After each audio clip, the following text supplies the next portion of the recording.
Namaskar, hello and welcome to Sansad TV. I'm Tina Jha, you're watching Perspective. On the show today, we'll be looking at the Russia-Ukraine crisis that has led to increased global tension. In the latest development, Russia has started 10 days of joint military drills with close ally Belarus, which has a long border with Ukraine.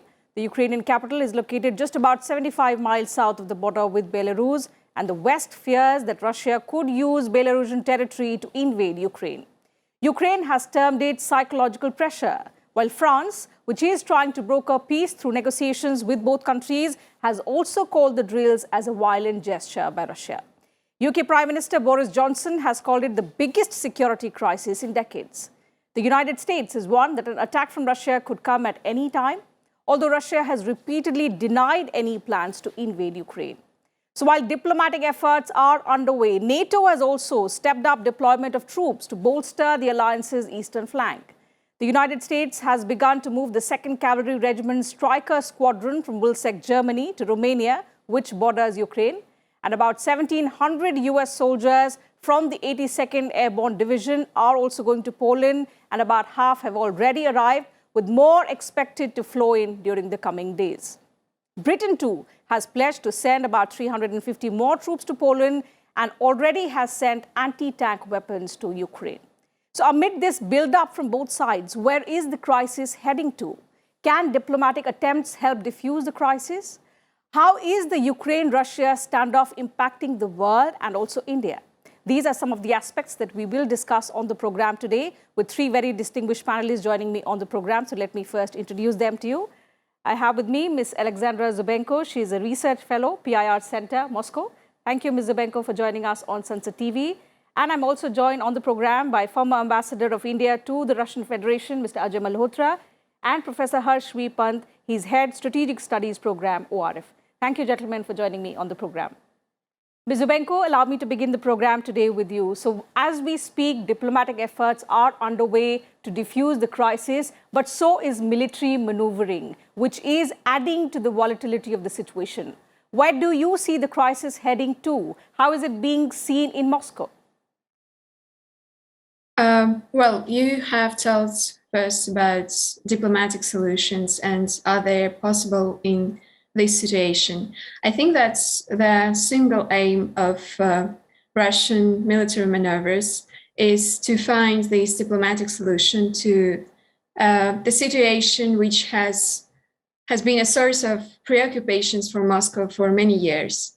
And some initiatives that were put forward by Moscow before Western countries and before the US, before NATO, were ignored. So for now, Moscow is making like these gestures, military gestures, which may seem aggressive, but I'm sure that they are aimed at finding a new strategic balance on the European territory and building new European security architecture. Okay, I'll come back and discuss as to how we reach this point and what are the implications worldwide. But let me get in Professor Pant's perspective. Professor, Russia has been denying that it has any plans to invade Ukraine. But if we look at the amassing of troops on the border with Ukraine, the deployment of S-400 systems, and a reciprocation also by NATO, where do you see this crisis heading to? Are we going towards a point of no return? And what are going to be its global ramifications? Well, I think, one hopes that we do not reach a point of no return. And we have seen, I think, from all sides, including Russia, the Washington and the European Union, their desire to pursue diplomatic path. Let us also remember, I think Alexandra was pointing it out, that, in some ways, diplomacy, always happens under the shadow of violence, if one can put it that way. There is always an element of military forces do not exist in a vacuum. They are there to deliver political objectives, after all. And I think the military maneuvering is aimed at finding perhaps some kind of stability in what has become over the last few years, particularly a very, very volatile strategic space for both Russians and the Western countries. And I think, in some ways, therefore, the attempts, for example, that we have seen France make this week, Germany will do it next week because German chancellor will be traveling. So I think there is a lot of diplomatic activity happening, and perhaps both sides want to make it very clear to the other that they have that they are well prepared to do the hard bargaining when it comes down to the wire, and they are they do look forward to a resolution that perhaps allows some kind of a longevity to the strategic architecture that had emerged post-Cold War, but had always remained unfulfilled, especially from the vantage point of Russia. So I think we are moving forward in that direction.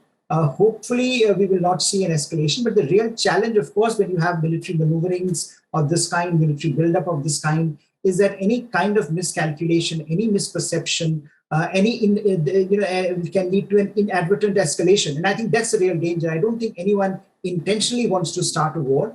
I think both sides want to go for a diplomatic resolution of the conflict and to find a stable balance. But I think in the process, if you have this kind of a military buildup, then it can lead to escalation. And of course, that escalation will have global consequences. And of course, the diplomatic aspect and how this gets resolved diplomatically will also have a lot of global repercussions, as we know, and we are already witnessing Mr. Putin's trip to China and how Western countries are redefining their priorities in Eurasia, and how the smaller countries in the region are approaching this crisis and what lessons they will learn from it. Okay. So the global consequences, of course, are going to be there. That's what Professor Pant pointed out. What are going to be the implications on India's relationship, both with the United States and also Russia? That is something that I'll bring on later in the program, Ambassador, to you. But for the moment, your perspective on how do you see the crisis building up, the kind of military maneuvering that's taking place, and if this threatening posture continues, what implications is it going to have on the global situation? Well, there's an element of brinkmanship that you can notice. And I agree that things could spiral out of control, but that is unlikely. That is not at all the intention. But there could be a deliberate provocation by one side, a false flag operation or something like that, or a local misunderstanding. But the broad thrust of what is happening is that there has been a focusing of mind. You find that as a result of those troops being deployed along the border and now Russian Navy in the Black Sea, it has brought USA and NATO to the discussion table. At least there have been exchange of drafts. They have not reached any solution at the moment, but things are moving in the correct direction, where you hope that cooperation and consultation rather than confrontation through military means might bring a solution. The other good thing is that also the Europeans are getting involved. You are again talking about the Normandy 4, and as you may recall, it was France, Germany, USA, Russia, and Ukraine, which were the four that reached the agreement in 2015, the Minsk Agreement. And again, we're talking of how to implement that. These are all positive developments. The visit of the French president adds to it. You have the British Foreign Secretary there. You have the Germans coming in. So there's a desire to find a solution which meets Russian interests, which are to have long-term, legally enforceable security guarantees from USA and NATO, which they feel they were cheated out of in the past. And that's where we are at this moment. The ambassador mentioned about the Normandy 4. Of course, we are seeing the manner in which the French president has been trying to broker peace. France and Germany want to revive the Minsk Agreement. Now, this agreement, we all know, was signed way back in 2015. It's 2022 that we're talking about, the situation of escalation once again. What are the sticking points? If we talk from the point of view of Russia, what is it in the agreement that Russia is not willing to agree upon? Russia has no problem with the Minsk II agreement. Mm-hmm. They would like to see it implemented. They say that this is an agreement between the Ukrainian authorities and the two so-called breakaway republics of Luhansk and Donetsk, where they will give more autonomy to those republics. They will try and bring in Russian as a second language that can be an official language for use in the schools, etc. As the Russians have been pointing out, this is now needs to be implemented. All four countries had agreed to it. Okay. And from the Russian viewpoint, there's no issue up there. They say we have really actually nothing to do with it beyond being a guarantor and a party to it. It's now for Ukraine to implement it. Okay, Ms. Alexandra Zubenko, if I could understand from you, what are the hurdles in implementation of the Minsk Accord? For Ukraine, it's probably like the hard points of this agreement is that it cannot admit that Lugansk and Donetsk republics will have some autonomous status within it. But we still see some advances in this field because recently when Emmanuel Macron visited Kiev, he talked to President Zelensky, he just asked him to retire the law from Rada, which doesn't which states that local authorities in Donetsk and Lugansk republics should be suppressed. So, and for Russia, it was a concern for some time. So, and we see that probably like in some way this process is moving forward. Okay, Professor Pant, are there any significant parts in the Minsk deal that could perhaps avert a situation like war? Because looking at the kind of escalation, and the United States has been warning that an invasion could happen as likely as tomorrow. Well, I think if that is, if the agreement is formally brought on board and is made part of the larger reconciliation process, I think that can be the beginning of a long-term process, which I think if you see what Russians have demanded, which Ambassador Malhotra was pointing out, that is much more. So in a sense, we have to move beyond Minsk Agreement in the negotiations. Mm-hmm. But I think Minsk and the coming to the table on Minsk and seeing that agreement is implemented, perhaps can be the starting point of those negotiations. And if Ukraine comes to the table and of course the other parties to it, then I think that can start a process that can lead you to some resolution where the other issues like legal guarantees from NATO and NATO's infrastructure moving out of Eastern Europe, going back to the mid-1990s. So I think all those issues then come up, and then perhaps a way can be found to come to some kind of an equilibrium in the system. At the moment, it seems that there is some dissatisfaction about the Minsk not being implemented. There is a dissatisfaction about 1990s assurances, which were not legal, but they were assurances given. Those assurances not being implemented. So I think there is a lot of dissatisfaction in Russia. Whether some of it may be genuine, some of it may be contrived at the moment to escalate the situation and to throw light on what perhaps is a real term issue, which is the strategic imbalance in Europe. But I think larger point remains that unless that you need something to start the conversation, and Minsk can provide the platform. I don't think it will resolve all the issues on the table. It is not certainly, it was never meant to resolve, but it was meant to provide a platform, or it was meant to provide a view to various stakeholders, so that some of the fundamental grievances could be addressed in a manner that alleviates some of the fundamental concerns of the two sides, of Russians and Ukrainians in particular. So I think unless that happens, we cannot see resolution on broader issues. So I think Minsk can become that opening in these negotiations. That beginning point to avert further escalation. Another interesting aspect that, Professor Pant, that has been pointed out in the past 2-3 days by analysts is the varying response by the United States and by France and Germany. What is it different this time around? The aggression that the United States is showing is missing when it comes to France and Germany's response. What does that indicate?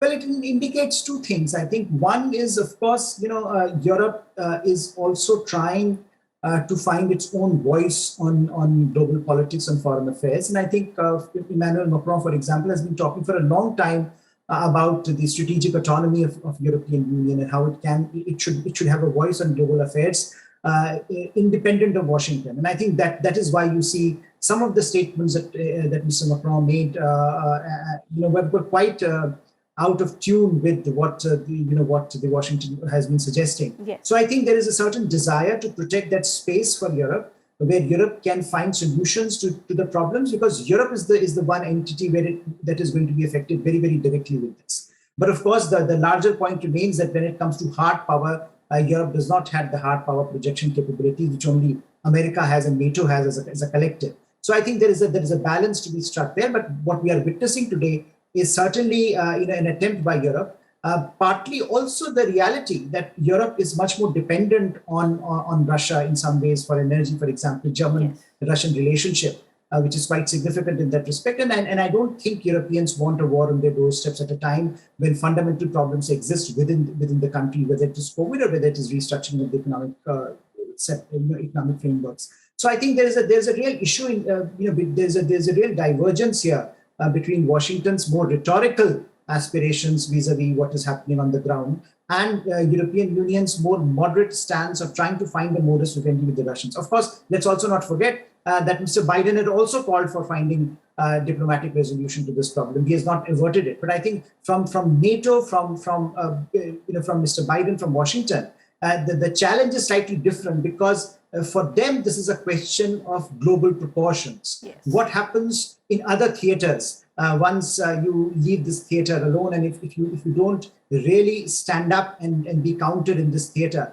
then what happens to America's leadership, America's credentials in other theaters? And I think that is the real challenge here for the US, that whatever happens in this theater in Europe, in this crisis, will have reverberations, will have repercussions, will have consequences for various other parts of the world. And I think that's the real challenge for Washington, which is not the same challenge that Europe feels, and so they can afford to take a slightly different position. Absolutely. And Europe at the moment looks like it's not going to take upon, or Washington put forth its interests, its global image, especially when it comes to Europe's concerns. Ambassador, talking about, obviously, a breakthrough is important in the larger global interest. But if this crisis continues, and we are seeing that talks have somewhere frozen because both sides have rejected each other's demands, what implications do you see it happening on India's relations, both with Russia and the United States? Both of us are important allies for us. These are preliminary moves, and I think this it may not be a very long, drawn-out situation, but it will take some time